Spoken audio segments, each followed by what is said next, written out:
So today is about portion control, and this is probably the number one thing that I personally struggle with the most, that most people probably struggle with the most.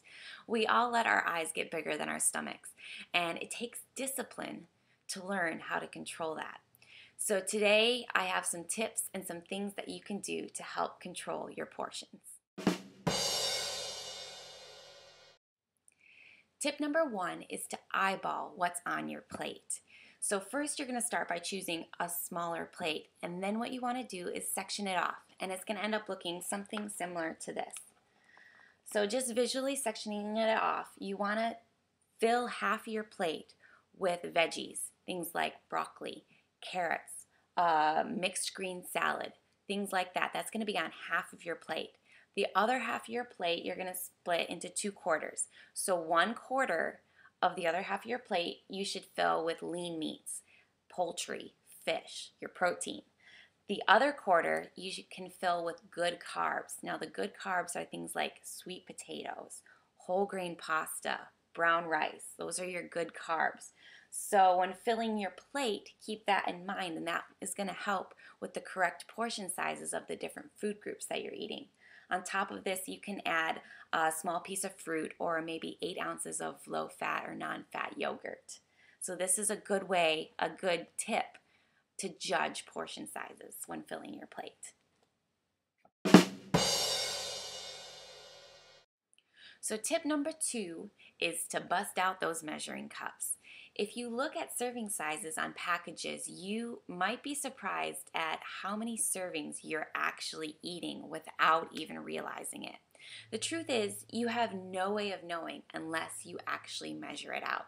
You may think that you're only having 1 serving, but when actually is measured out, it comes out to 1.5, 2 servings when you're only counting calories for that 1 serving. So it's going to throw your calorie count way off. If you're a cereal eater, it's huge because most people, when they eat cereal, they just pour until the bowl is full. If you look on the back of most cereal boxes, 1 serving of cereal is 1 cup. So I, on occasion, will have a bowl of Special K red berry cereal. That's my favorite cereal, and I try not to eat it too much, but I will have it on occasion. And 1 cup isn't as much as you think, especially if you're using a bigger bowl. So if you just pour until the bowl's full and you're only counting for one serving and you end up actually eating 2 servings, those calories add up so fast. So be very careful of that. That's why it's so important to measure out the servings. So start measuring and weighing your serving sizes, weighing the meat, because one serving of meat is usually 2 to 3 ounces, depending on what meat it is. If you don't have a scale for measuring like ounces, it's not a bad investment, and you can get them anywhere. You can get them Target, Walmart, your local grocery store will have them for fairly cheap. But that's the only way that you're going to be able to know exactly how much you're eating and how many calories you're taking in. Once you've done it enough, you will find that you will be a better judge of portion sizes. Your estimates will be more accurate, which is going to help you a lot in the long run, because when you're away from home and not able to measure or weigh, your estimations will be more accurate as you do it more, because you'll be able to visualize and be like, oh, that's probably a little bit more than 1 cup, so I need to cut down. So that's going to help you out a lot. Another thing that you can help, particularly if you need to pack lunches or you need to pack food to take on the go, is to buy smaller portable containers. A lot of the containers that you buy on the store are bigger, but they do sell them smaller. So if you have a container that you know is half a cup, you know that you can fill that for the servings that are half a cup, like rice, for example. 1 serving of rice is half a cup. So in this half a cup container, if I fill it with brown rice, I know that that's 1 serving. I know 1 serving of brown rice is 150 calories. So if I fill this, I know this is 150 calories of rice. It's going to make things so much easier for you, instead of having to measure out half a cup, transfer it into the container, which makes it look like it's not that much, and it's just going to make things so much easier. So that's another thing. Again, you can get it anywhere.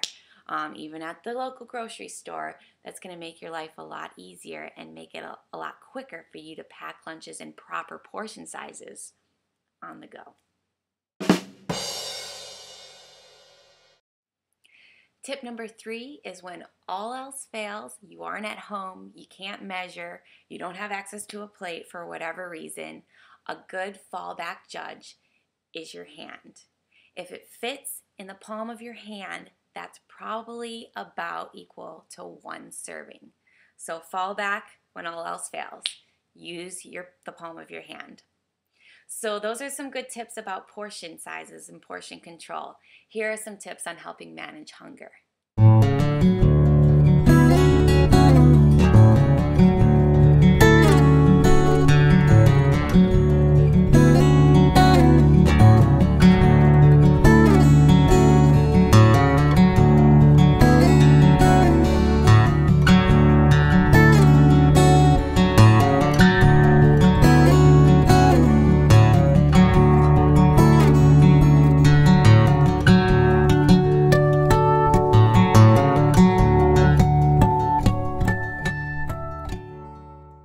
So today I want you to be really conscious of the portion sizes that you're taking and bust out those measuring cups. And as a post today, what I want you to do is take one meal and post what you had for one meal with its measurements. So for example, for lunch today, I had 2 ounces of chicken, a half a cup of brown rice, and an apple. That's what I want you to do. That's what I want you to post. So I hope you have a great workout today, and I'll see you again tomorrow.